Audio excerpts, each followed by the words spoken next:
It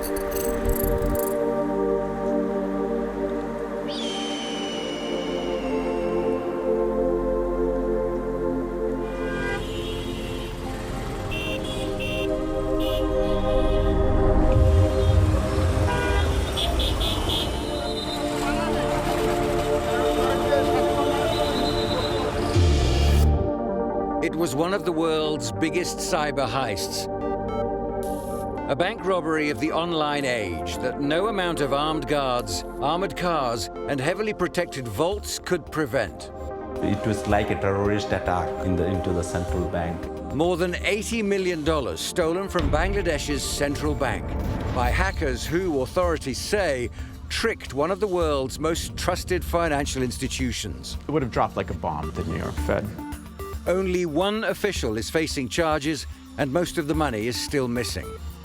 There is no way that this could have been done by just one or two rogue employees. She is but a pawn in a high-stakes game made by international bankers. It's a crime which exposed serious failings in the international banking system, and it could have been much, much worse. How in the world could a staggering 81 million, almost billion, be lost in a transfer system? I'm Andrew Wilson, and I'm going to follow the trail of the stolen funds from Dhaka to Manila and New York to find out how the hackers did it and ask who was behind the heist and could it happen again.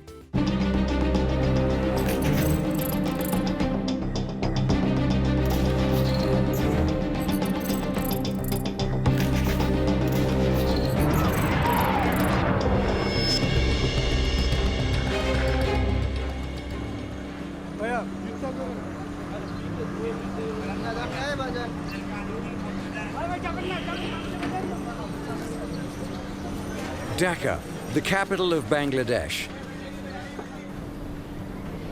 A teeming, chaotic city and one of the world's poorest. 17 million people live here, a third of them surviving on less than $2 a day. Many eking out a living on the city's polluted waterways and crowded streets. Bangladesh has one of the world's fastest growing economies. It's a country on the up, but one that could ill afford to lose more than $80 million of taxpayers' money. Bangladesh Bank, the country's central bank, is at the heart of its economic system. It overlooks a busy roundabout in Dhaka's financial district.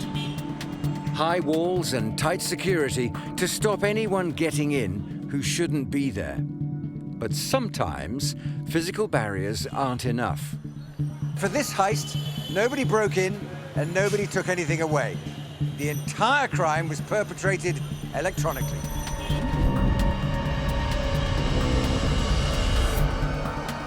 On the evening of Thursday, February the 4th, 2016, the start of the weekend in Muslim Bangladesh, most of the central bank staff had gone home. The building was secure, but intruders were already inside. In an interim report, experts commissioned by Bangladesh Bank said a malicious program was installed on the bank's computer systems.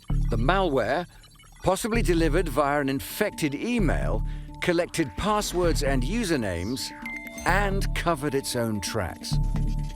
Investigators say they found considerable evidence that the hackers used the bank's credentials to access SWIFT, the international messaging system used to send money around the world.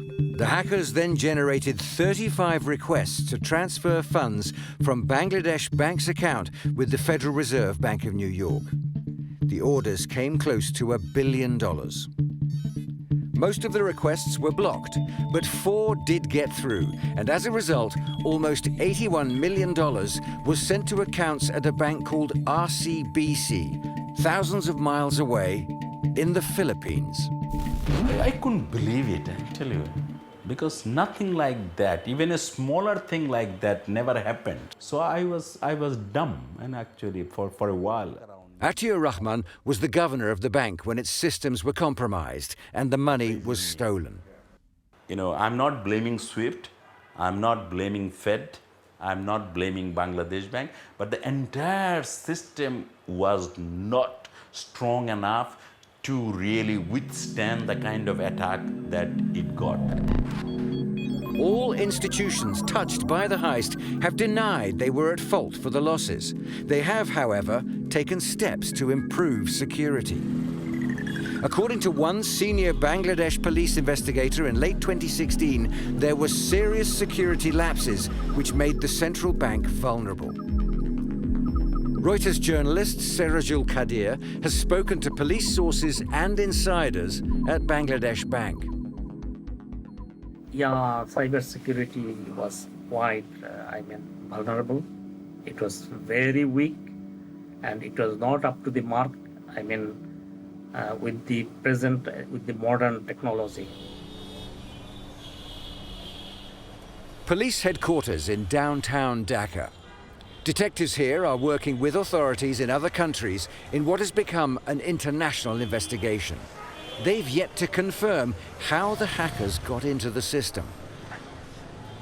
We process all the data, and FBI is helping us, Interpol is helping us, and we are trying to find out the conclusive evidence we get maybe soon. Investigators are sifting through 10 terabytes of data in the hunt for a smoking gun that might identify the culprits.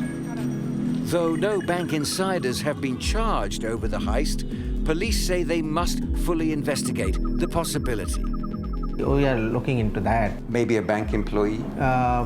Yes, maybe. Bangladesh Bank denies that anyone on the inside was involved and also denies negligence. The police have not charged anyone from Bangladesh Bank in relation to the heist. To find out more, I contacted one of the private sector cybersecurity companies that have investigated the methods used by the hackers. What were your thoughts when you heard that this central bank had been hacked? The early indicators show that they likely got in through some sort of spear phishing message. So basically they sent an email to someone, and then that person basically clicked on that email and had their computer system infected. Now, they were going after what's called the SWIFT terminals. These are the terminals or computers that are responsible for conducting large bank transfers between organizations or even countries. It's basically they're modifying the applications on the computer that has sort of been hijacked. And remember, those computers are actually inside the bank. This is a case where this institution was compromised more so than anything SWIFT specific. Within weeks, the central bank governor, Atiur Rahman, felt he had to resign. They were blaming the institution. They were blaming the governor. Then I thought, the central bank is a very sacred place. It's a very, very, very, I would say, highly esteemed place. You cannot just, put mud on it the way you are liking. So I took myself, not only myself away, I tried to protect the central bank, the integrity of the central bank.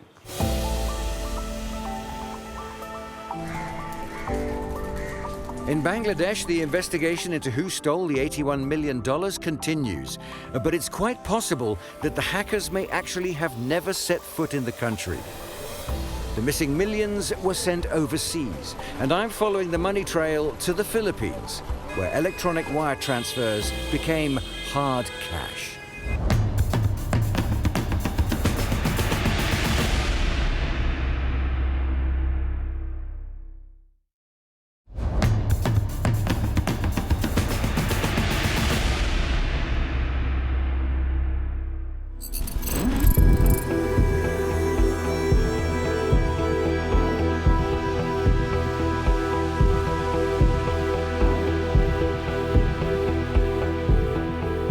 This is the story of one of the world's biggest cyber heists. How hackers stole tens of millions of dollars from Bangladesh's central bank and appear to have got away with it. To try to find out how, I've come to Manila. It's the sprawling capital of the Philippines and one of the fastest growing cities in Asia. This is a society that thrives on its links to the outside world. One of its biggest exports is workers. More than 2 million Filipinos work overseas and send more than $25 billion a year in remittances to their loved ones back home. It's a flow of revenue that helps drive the country's economy. Manila's business district has expanded substantially over the last decade, but its banking sector operates under unusually strict secrecy laws. And that includes the institution which helped turn the transfers from Bangladesh into hard cash. It was by sending money here that the thieves effectively made their getaway. $81 million of Bangladesh Bank's funds ended up in this local branch of a bank called RCBC. And they did it using bank accounts that had been opened months earlier using fake IDs and had since lain inactive. The hackers had sent payment requests from Bangladesh Bank to the New York Fed on Thursday, and by Friday, the money had hit accounts at RCBC in Manila. It was then moved between an array of other accounts controlled by a remittance company called Philrem, and some of it was converted into Philippine pesos. Over a period of 10 days, the money was transferred electronically and in cash and channeled into Manila's casino industry. The accounts here on Jupiter Street were a vital clue for investigators. They were crucial for laundering the money, and someone had set them up using false names and fake credentials. The question is, who?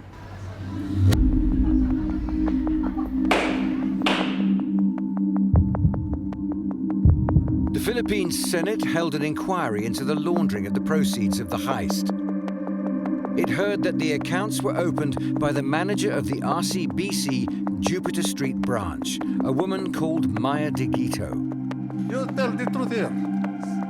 Your Honor, I will tell the truth. She says she opened the accounts for this man, a Manila casino owner and agent she'd known for several years called Kim Wong, who also gave evidence at the inquiry. Maya Digito declined to be interviewed for this program, but she testified to the inquiry that she had actually met 4 people whose names were on the accounts.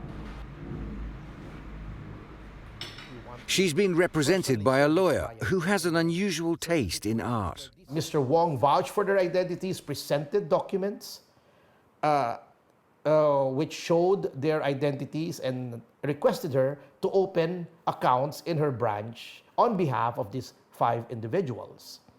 And with the promise that a substantial amount would come into these accounts. Wong hasn't been formally charged over the heist, but is subject to civil action. He denied Digito's version of events and denied knowing that the money was stolen. Wala akong kinalaman sa pagpeke ng bank documents para pumasok ng pera sa bansa. Hindi ko alam ang pinagmulan ng $81 million. Si Maya ang nagpeke lang sinasabing 5 bank accounts. Isang foreigner lang po ang ninifer ko kay Maya. Meron po akong pangalan at litrato po. RCBC Bank was fined close to $20 million for failing to comply with banking regulations, and its chief executive and president resigned. The bank said it accepted the findings of the regulator and wants to move on. The company's lawyer says Maya Digito was a rogue employee. The branch manager says that she was naive, that she was a pawn in a much larger plan, which she didn't clearly understand at the time. I disagree with that. She knows the banking system. She's trained of all the policies of the bank, so I don't agree with that one. Just because she's trained in the policies of the bank, is that enough for RCBC to conclude that she is a single or a rogue employee within one branch? It was actually all the circumstances taken together. Number one is that she knew about these accounts. She set it up. Second is when she was obviously waiting for the funds to be credited. And when it was credited, she acted with lightning speed. in getting these accounts out of the beneficiary accounts into other accounts. The Senate report documented the timing of the payments. Many were made within minutes of each other. Maya DeGito's lawyers say that when funds were received on February the 5th, she confirmed the legitimacy of the remittances with RCBC head office and received emails confirming they were from valid sources. Her legal team say she didn't have authority to unilaterally prevent transfers, and their client was told there was no reason to hold the funds. Following an investigation by anti-money laundering authorities, the Philippine Department of Justice has recommended that Maya DeGito be charged with 8 counts of money laundering. Her legal team is trying to quash the charges against her, but if the case goes ahead, she will plead not guilty. Sergio Osmeña, a former Philippine senator who sat on the committee looking into the heist, says he doesn't believe 7 days of testimony uncovered the whole story. We couldn't quite get her to explain everything because we did not give her witness protection program.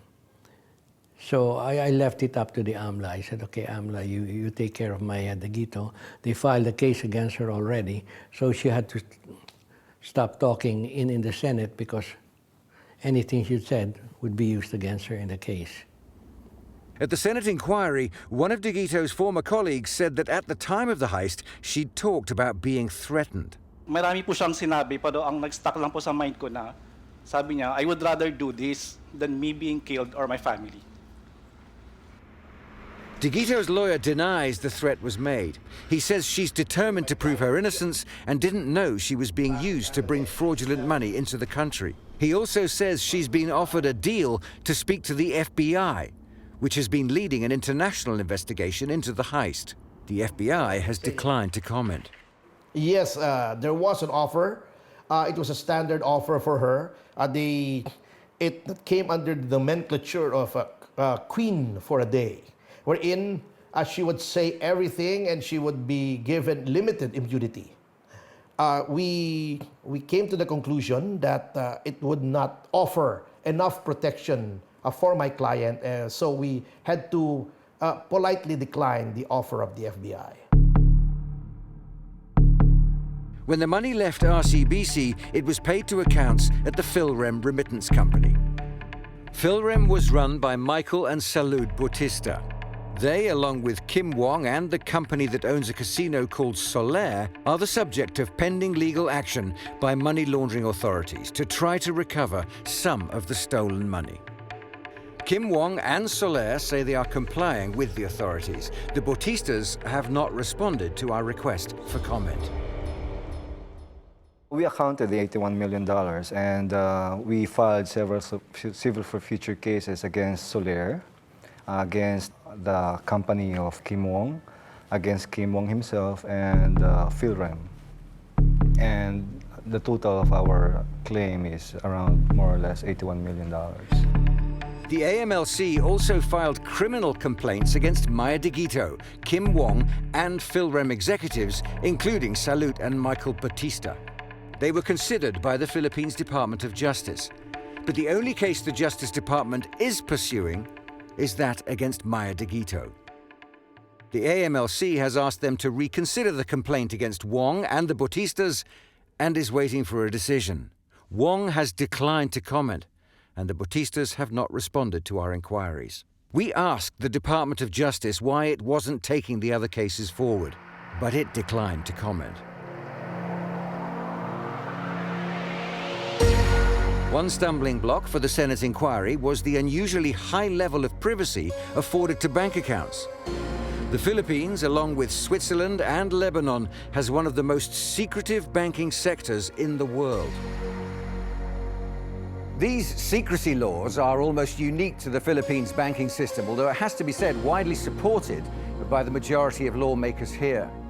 But that privacy, for all accounts held in this country, made life extremely difficult for the Senate investigators trying to trace the missing millions, keeping doors firmly closed that many of them would gladly have seen opened. Kim Wong's bank account, we couldn't get it. Philrem's bank account, we couldn't get it. Why? Bank Secrecy Act.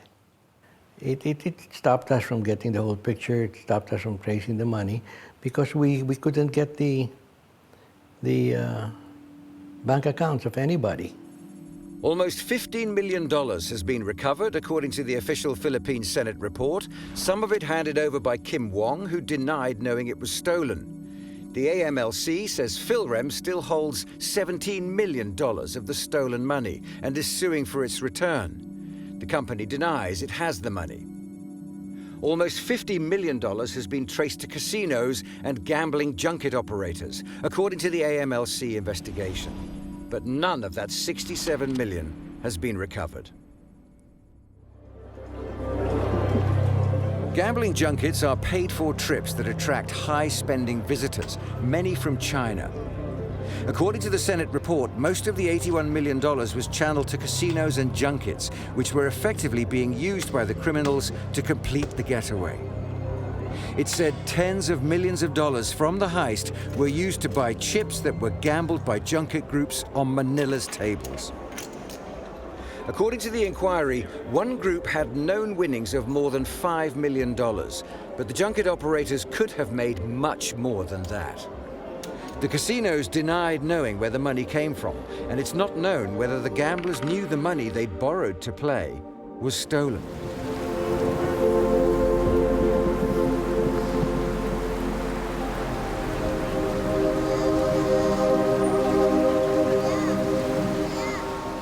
Wong, who had years of experience with junkets in Manila, told the Senate inquiry the men who got the funds into the casinos were Chinese nationals.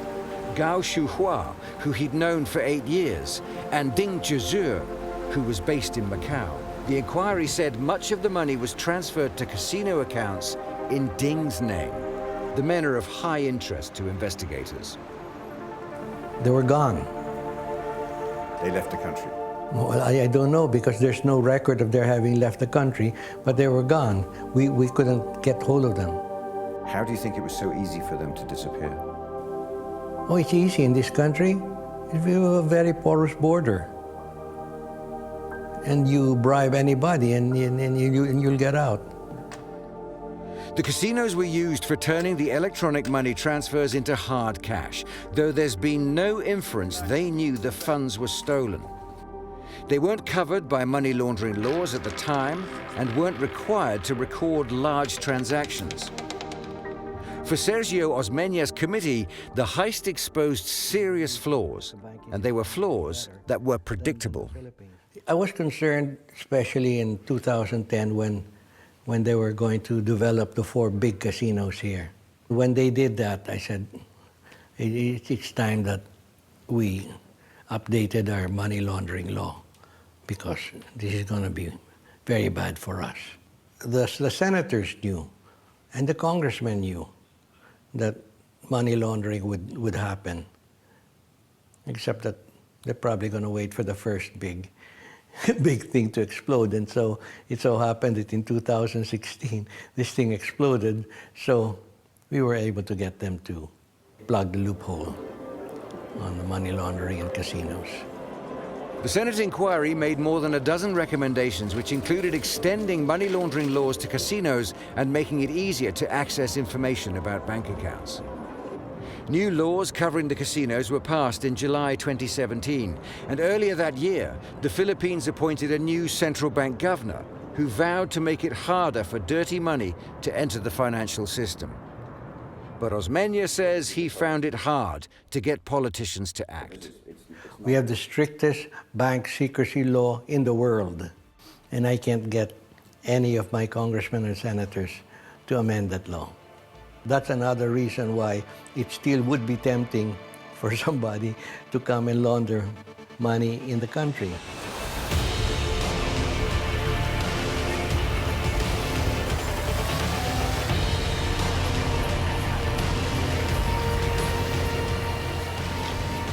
There are strong links between the casino industry in the Philippines and the Chinese gambling haven of Macau. And it's there I'm heading next.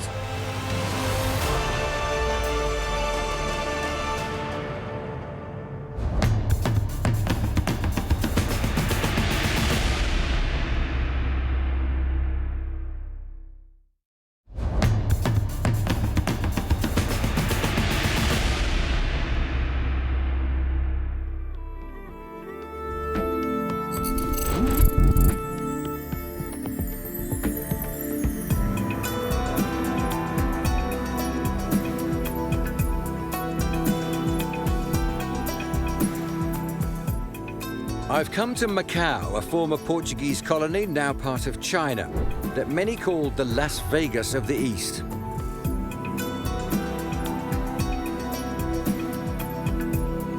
Macau was the home of the junket, organized gambling holidays where Chinese high rollers could get round domestic currency restrictions by borrowing millions of dollars from the operators to pour onto the baccarat tables and pay it back when they got home.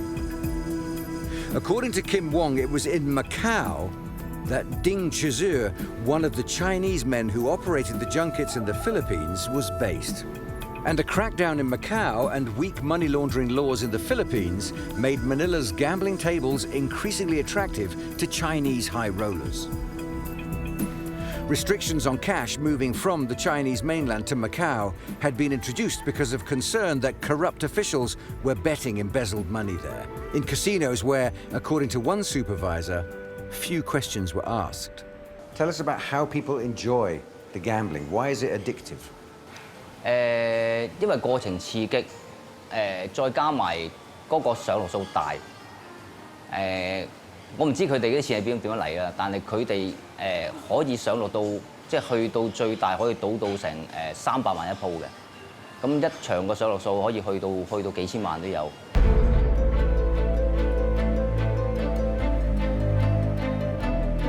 And according to Benicio, no one pays too much attention to the source of the money.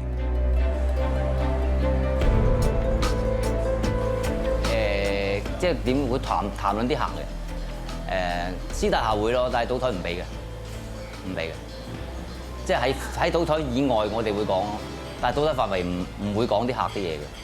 咁佢啲錢點樣嚟，我哋唔會知，因為見得多亦都唔會理。咁但喺賭場個角度嚟講，咁佢哋只要有錢埋袋到，我哋賭場唔會理嘅。This whole junket model in Macau is now under serious pressure. The Chinese government has tightened outgoing capital flows and beefed up its anti-corruption operations, and the authorities here are cooperating with that. The downside of such crackdowns for countries like the Philippines is that the money launderers simply move on.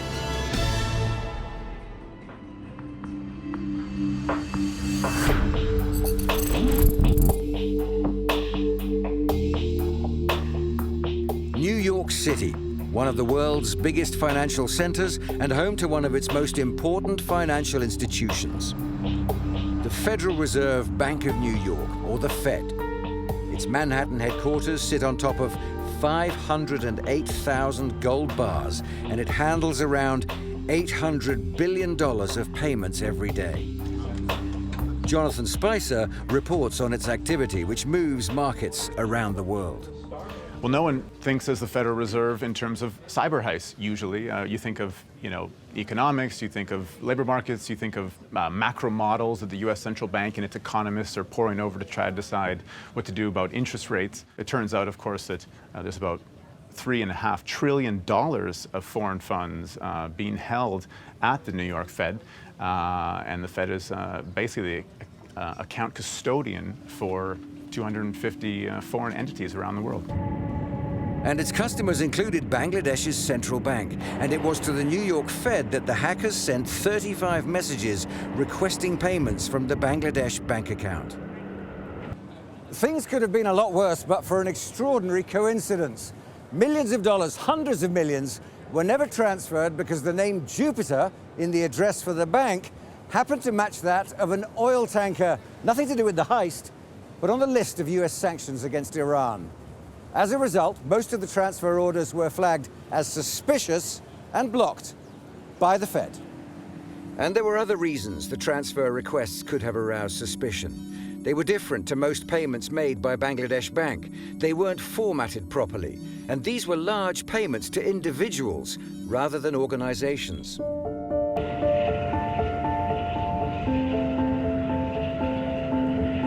But largely because the requests appeared to be authenticated by SWIFT, $81 million was sent.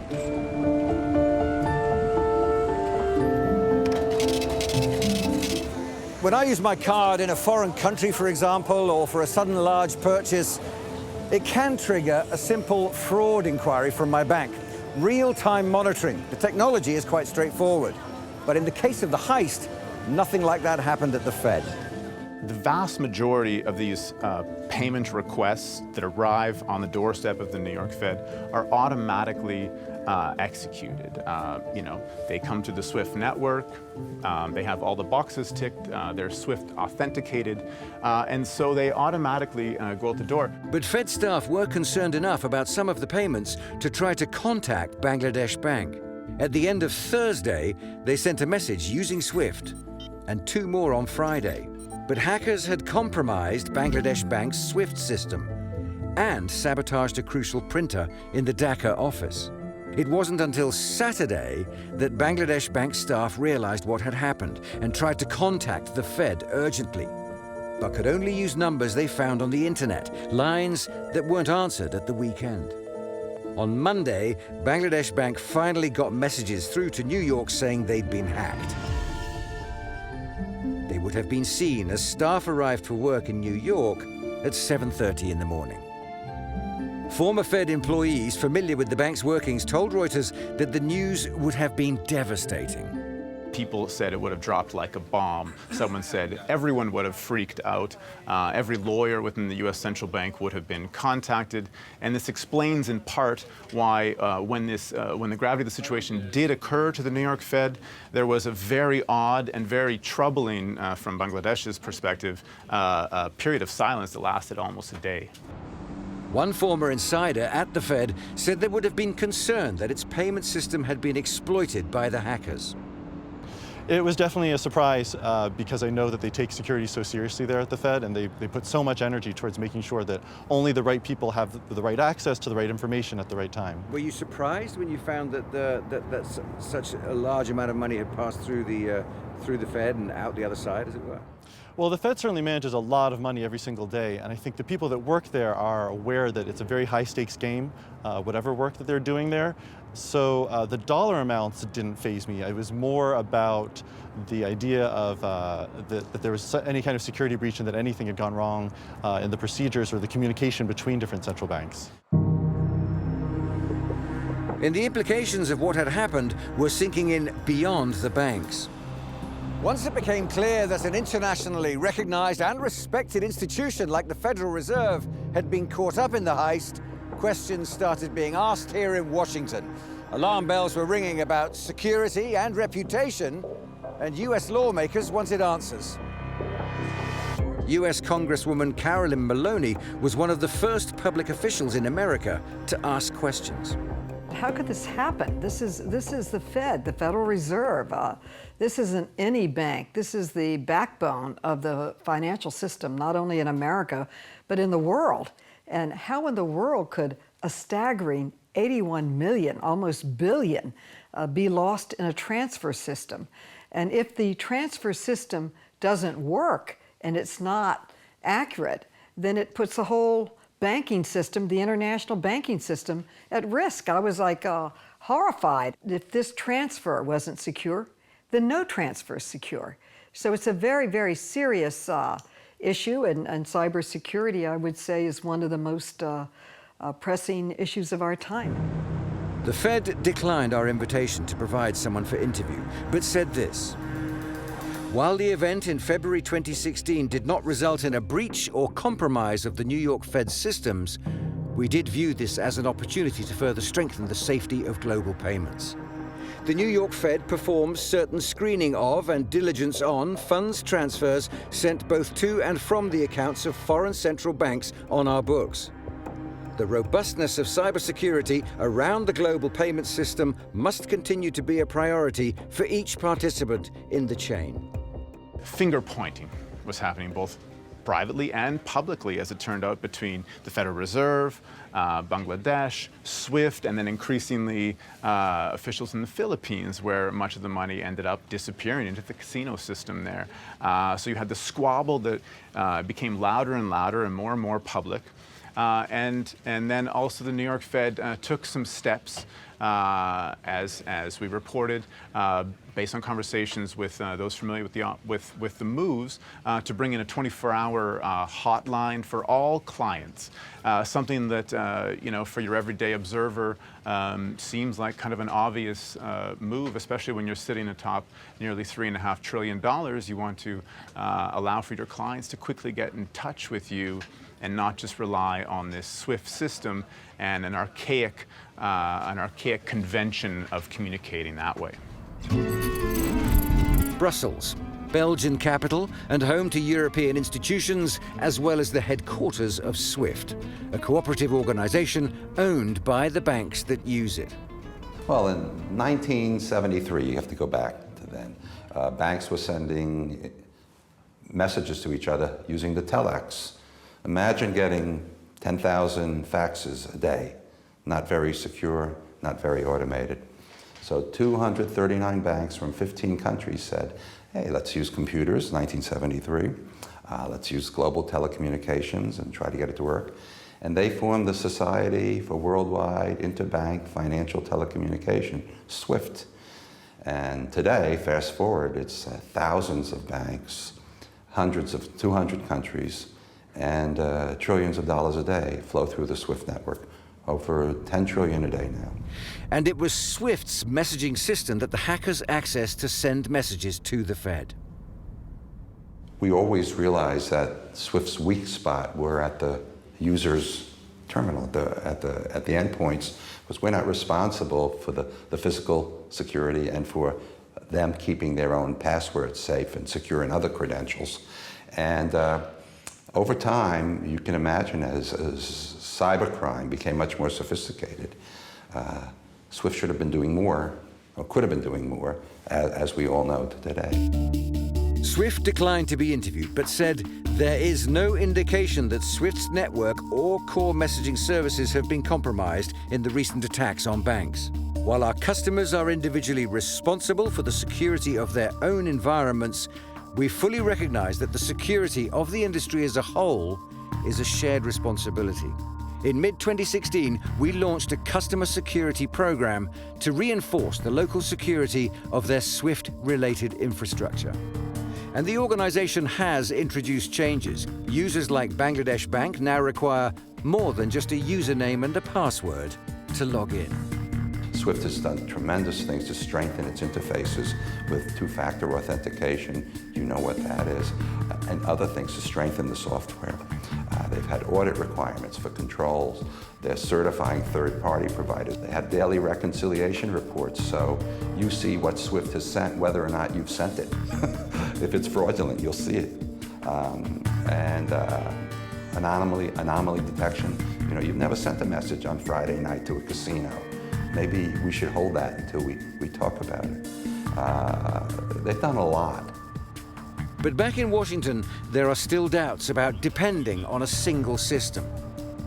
My question is, why in the world were you relying so much on one system? When you're moving billions and billions of dollars, and you're relying on the SWIFT system.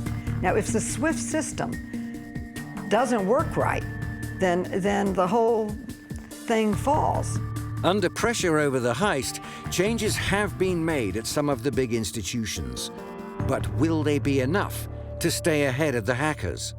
And who was behind this audacious theft?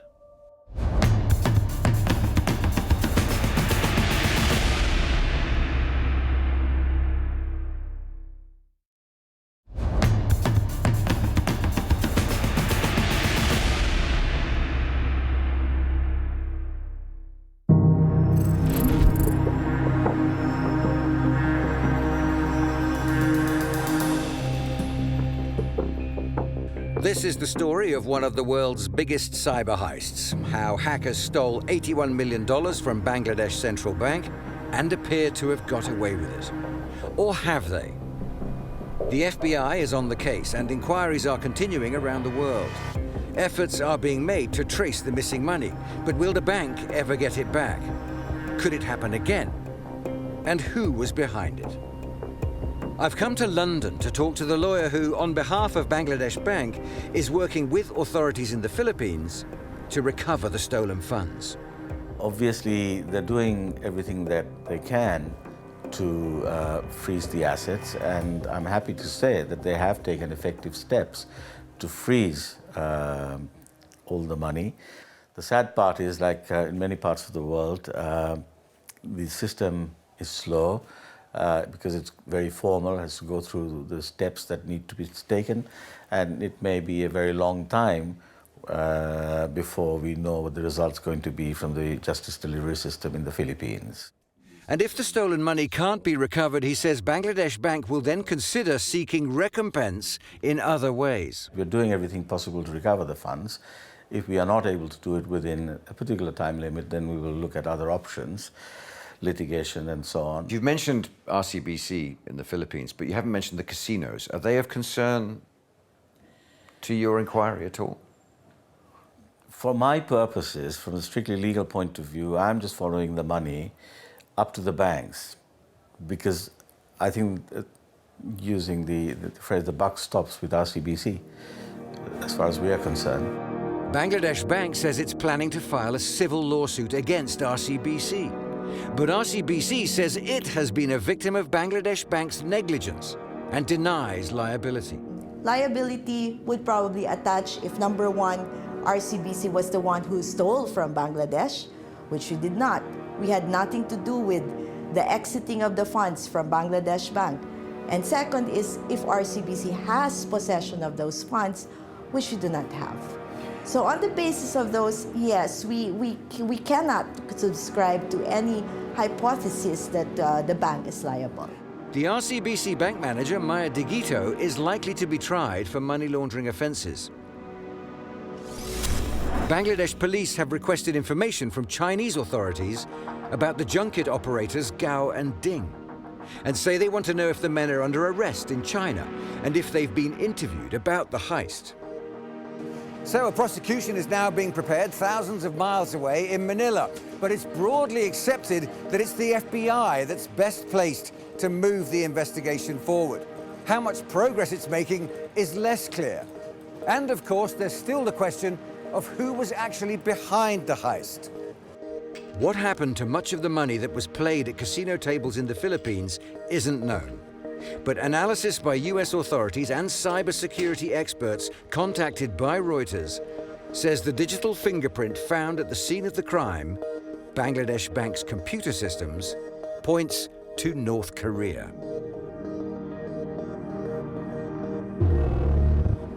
In the UK, the defence company BAE Systems is subject to frequent attacks by hackers and helps other organisations defend themselves from cybercrime.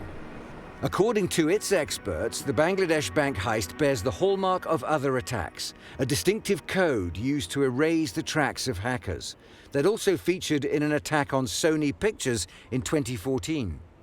The US government has blamed that on North Korea, a claim that North Korea denies. So we've got a few clues from the tools that these attackers used in Bangladesh Bank and other attacks that we've seen. And the tools are very specific to a group called Lazarus. And this is a name that's been given by the security community. And it's a group that has been involved in attacks on South Korea. They've been involved in attacks in the US. We've seen them in attacks in Europe as well. And they're almost certainly behind this Bangladesh Bank heist as well. A lot of people said North Korea is involved in this. I mean, do you think that's a possibility? We can't say for certain. What we can say is that there are links back in terms of infrastructure. So we see hops from the IP addresses that go all the way back to Pyongyang. Ultimately, we don't know who's behind it, though. The Russian cybersecurity firm Kaspersky Lab has also said it found digital evidence that Lazarus hackers made a direct connection from an IP address in North Korea to a server in Europe used to control systems infected by the group. Kaspersky said that was the first time they've seen a direct connection between Lazarus and North Korea. And while it's possible the Bangladesh hackers were trying to frame Pyongyang, North Korean involvement was the most likely explanation. The FBI declined to comment for this program, but a US official briefed on its investigation has told Reuters the FBI believes that North Korea was responsible.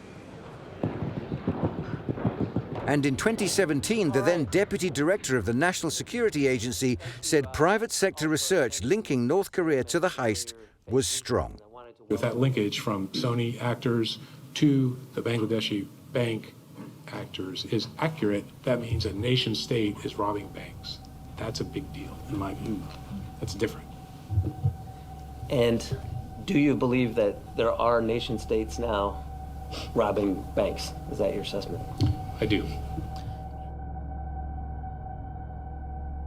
Allegations of hacking, whether from security firms or officials in the United States and South Korea, are all denied by the North Korean government.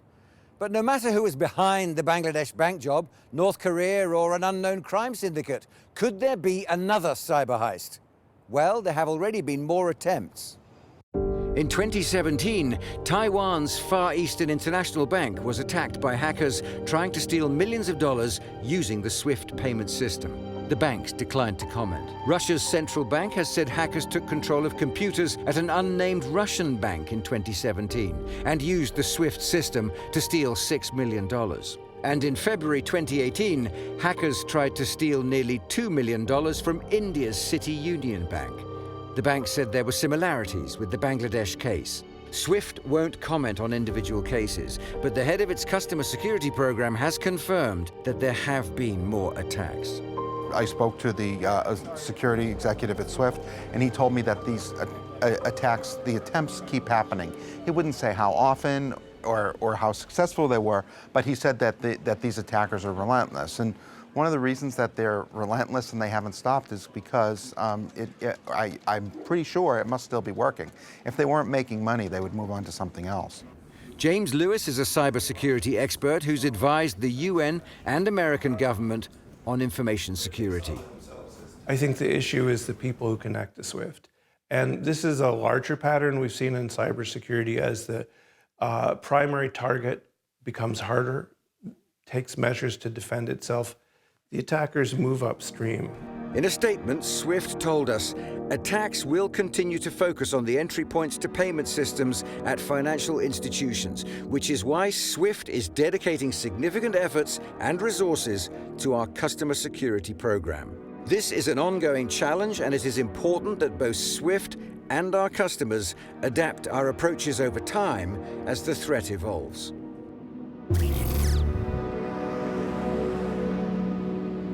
It's certainly improved a lot since Bangladesh Bank. They've accelerated some of the previous plans that they had to make security improvements.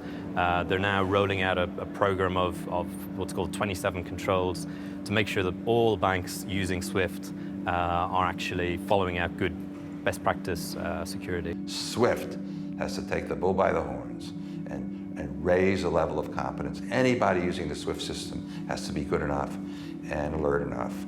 So I'd say it's SWIFT's problem. I'm not saying it's SWIFT's responsibility, the user, and it's still the responsibility of the financial institution. But SWIFT has to do more. I mean, personally, it's SWIFT's problem. And I think SWIFT is rising to the challenge.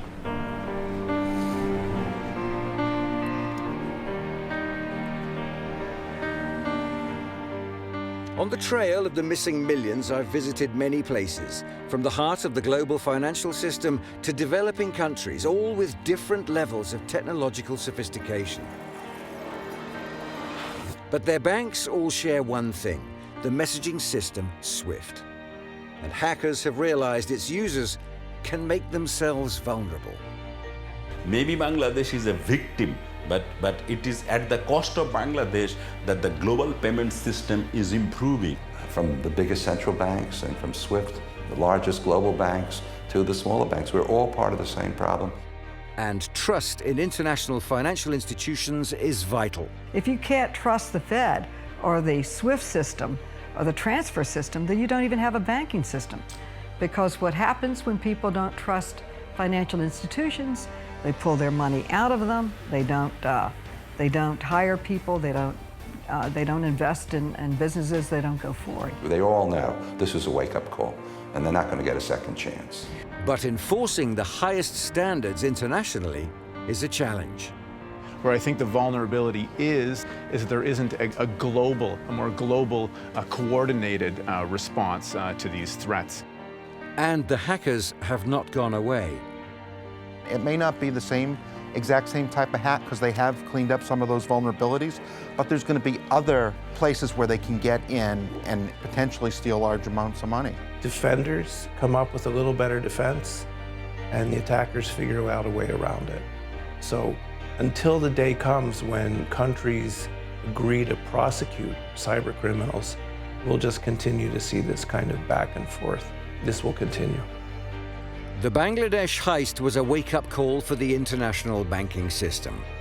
Changes have been made, but the threat from hackers is constantly evolving, and many institutions regard cybersecurity as the biggest risk they face today.